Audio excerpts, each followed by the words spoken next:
ګرانو کتونکو السلام علیکم. څنګه چې تاسو ته پته ده چې یاره تېرو څو ورځو راسې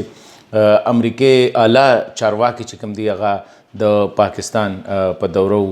لمبې چې کوم دي د سټیټ ډپارټمنټ نماینده زلمی خلیلزاد سره د لیزا کرټس او د نورو کسانو سره د څو ورځو نه اسلام آباد کې ډیره اچولې وه. بیا د سینټ کام چیف جنرل جوزف واټل چې کوم دی هغه هم راغی. د هغې نه پس ورپسې د کانګرس اعلی سطحي سینیټر یو ډیلیګیشن هم دلته کې راغی. وجوهات څه دي؟ مین وجه دا ده او اوس پاکستان ته چې امریکا داسې ښکاري چې هغه خبرې چې مونږ به کولې چې ټرانزیکشنل دغه پکار دی، د عمران ریلیشن پکار دی، د عمران سره چې کوم دی د هغه د طالبانو باره کې د هغه د ویو تعریف یې وکړو. مطلب هغه خبرې چې مخکې به مونږ دلته کې کولې امریکې باره کې او امریکې لانګ ټرم سټریټیجک ریلیشن باره کې خبره کې ظاهره خبره ده امریکې ته دې ټیم کې د پاکستان ډېر سخت ضرورت دی. اوس دې حالاتو کې پاکستان له څه پکار دی او آیا دا څه روان دي؟ په دې حوالې سره مې چې نن تاسو سره دا ویډیو شیر کوم. په دې کې مونږ خبرې کړي د پاکستان او د افغانستان او د امریکې د امورو باندې چې جوور نظر لري افراسیاب خټک صاحب. تاسو لپاره څه تعارف محتاج نه دی. نو افراسیاب خټک صاحب نه مونږ هم دا تپوسونه کړي چې یاره روان څه دي. نو مونږ دې ټیم کې زمونږ سره خټک صاحب په لاین باندې دی. نو زه تپوس کوم د هغې نه خټک صاحب دا راته ووایه چې دا وخت د امریکې ډېر ستر استازي چې کوم دي په پاکستان کې دي. نو تاسو څه وایئ چې یاره دا خاص حالات دي، وجوهات څه دي که نه پاکستان باندې هسې مینه راغلی ده؟ بیا واپس بیرته بیا راغلي وو دلته. نو داسې ښکاري چې د خبرې ترې څه روانې دي او څه لږ پرمختګونه پکې شوي دي او داسې ښکاري چې پاکستان کې هم پالیسۍ کې څه داسې یو بدلون داسې ښکاري چې هغې سره امید پیدا شوی دی چې څه پرمختګ به په دې خبرو تورې کې وشي. اگر چې دا آسان کار نه دی ځکه چې 40 کالو جنګ دی او هغې کې ډېر مشکلات دي، ډېرې خبرې دي، د ماضي ډېرې تراخي تجربې د خلکو ذهن کې پرتې دي. اعتماد یو لوی خلیج دی، یو باور بې باوري ډېره ده ټولو فریقینو په منځ کې. مګر بیا هم زه ویلی شم چې نورو کله نه زیات سړی ویلی شي چې امکانات د سولې پیدا شوي دي. خټک صاحب تاسو خو دا ووایئ چې یاره د پاکستان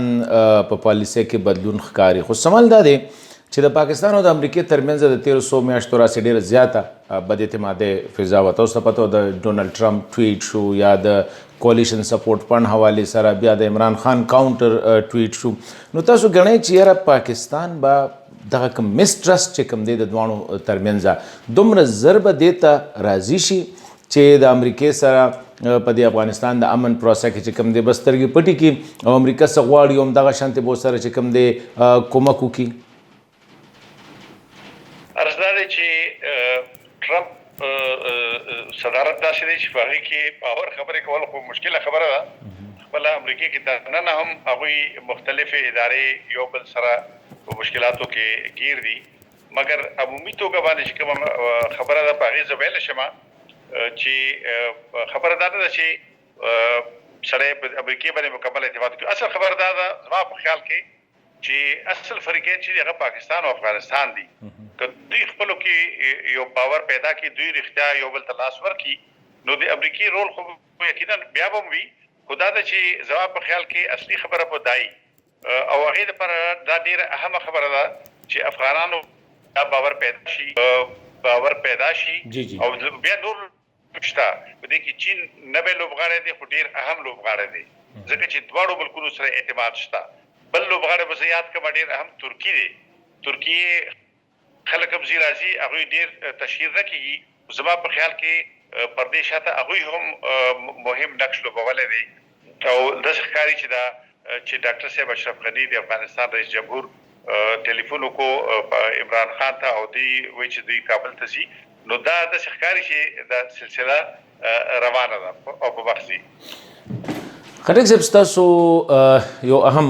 تاسو د زلمی خلیلزاد خبره مو کړله، د امریکې د چارواکو خبره. زلمی خلیلزاد سره ستاسو ذاتي ډېر ښه تعلقات هم دي، د ډېر وخته نه پیژنې، پاکستان باره کې د هغوی رای او وغیره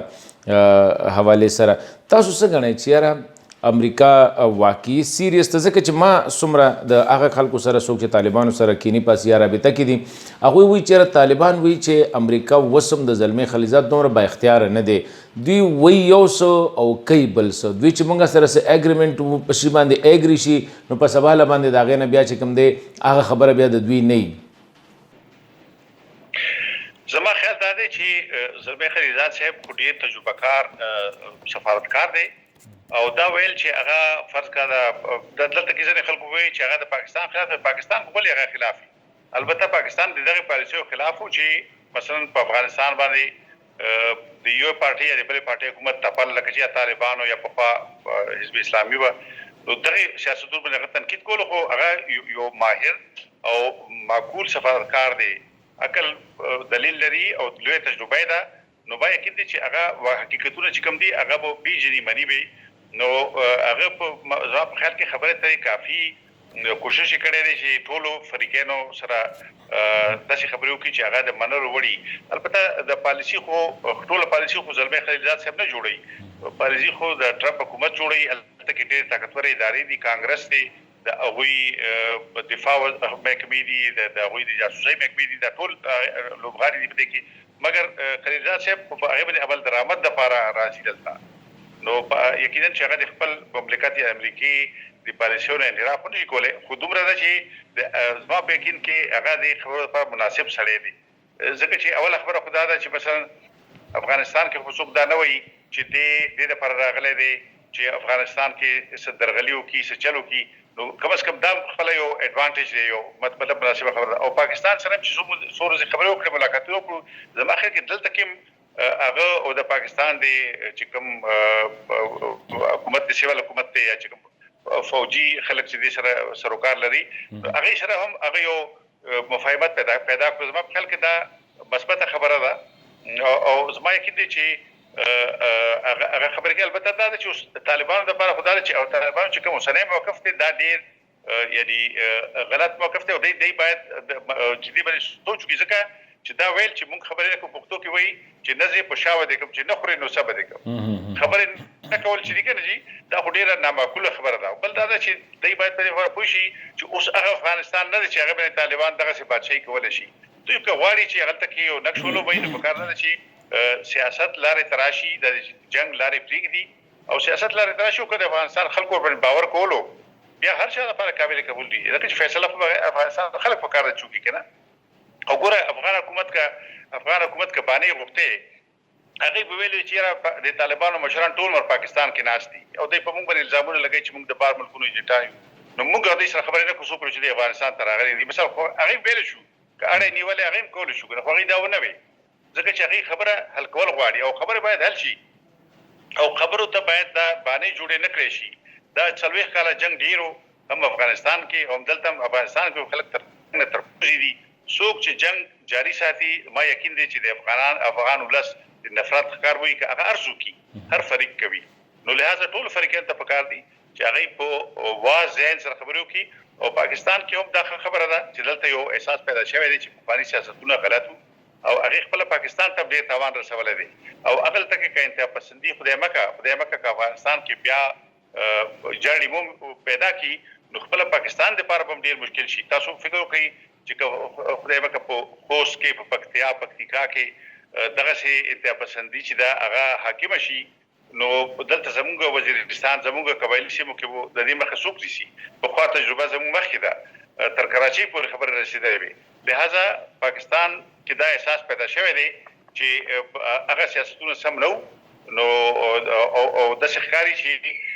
یو نوی سیاست زیات واقعیت پسندانه حقیقت پسند سیاست چې دی هغه ورو دلته یو شکل پیدا کوي خټک صاحب یو سوال دی تېره ورځ چې ډاکټر اشرف غني صاحب کله د صدارتي چوکۍ دپاره خپل کاغذونه جمع کوله نو که تاسو خیال هغوی یو بیان ورکړو ډېر تیز بیان و طالبانو ته وایي یاره که تاسو پاکستان ستاسو نمایندګي کوي نو موږ به د پاکستان سره خبره وکړو یا که بل څوک کوي نو بل چا سره به وکړو تاسو ښکار نه چې یاره دا لږ فرسټریشن دی په دې وخت کې داسې نیګیټیو منفي بیانات چې کوم دي دا پروسس خرابولی شي داسې دی حسن جانه چې زه داسې وایم چې دا طالبان چې روزانه هغه د غیر ملکی ایجنټ وي او فلان کې وي ډینګ وي نو کله هغه الیکشن روان دي خپل ولست روان دي نو دا هغه څنګه په برستر خپل ولست مخامخ کیږي چې کم از کم دې ته دا وریاات کی چې تاسو افغانان یې موږ افغانان یو تاسو ولې داسې خبرې کوئ نو دا ما یقین نه چې څه پالیسۍ کې تبدیلی ده ما یقین چې هغه روغ جوړ ته تیار دي روغ جوړ ته آماده دي البته دا لاس نه خو یو لاس نه پړک نه خيږي کنه دا لاس نه په پرخیش دوړه لاسونه کوي نو دا خبره ده چې افغانستان کې وو هله یعنی روغه راشي چې هغه چینیان چې ته وین وین سچويشن وای یعنی چې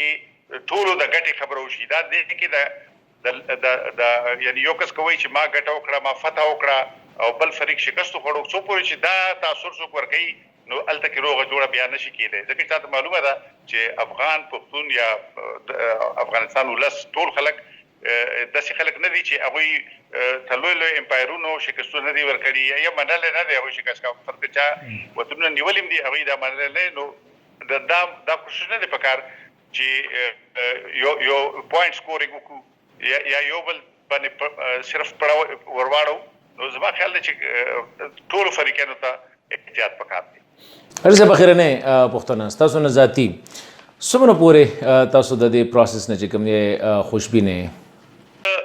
په احتیاط سره خوشبینی ښکار کوم زه محتاط توګه باندې خوشبینه ما اپټیمیست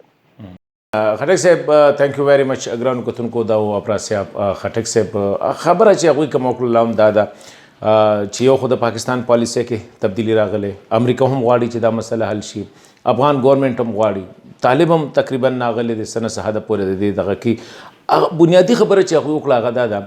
چې هغه خلک چې وسم د جنگ د لمن وخی یا وسم د جنگ وګدي دغه خلک په د افغانانو اصلي دشمنان یو زه دا وایم چې دغه خلک به د دې سیمې د امن هم دشمنان دي نو دا نن ویډیو ثانک یو ویری مچ فار واچینګ this video